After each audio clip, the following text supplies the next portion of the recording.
বাংলাদেশ বিমান বাহিনীর একটি প্রশিক্ষণ বিমান রাজধানী ঢাকার একটি স্কুল ভবনে মর্মান্তিকভাবে বিধ্বস্ত হয়।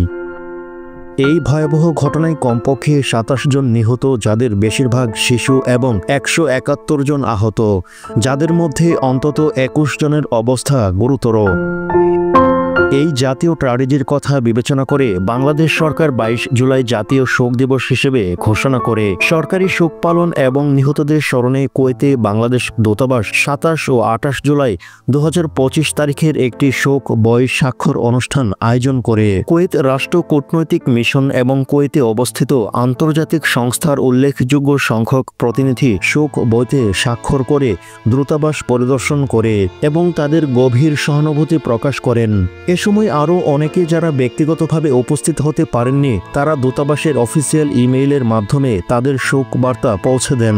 এই আন্তরিক সংহতি বিভিন্ন জাতির মধ্যে গভীর বন্ধুত্ব ও মানবতার প্রতিফলন ঘটায়। বাংলাদেশের জাতীয় শোকের এই সময়ে সমবেদনা জানানো সকল বিশিষ্ট ব্যক্তি, কূটনৈতিক মিশন এবং ব্যক্তিদের প্রতি দূতাবাস আন্তরিক কৃতজ্ঞতা প্রকাশ করে।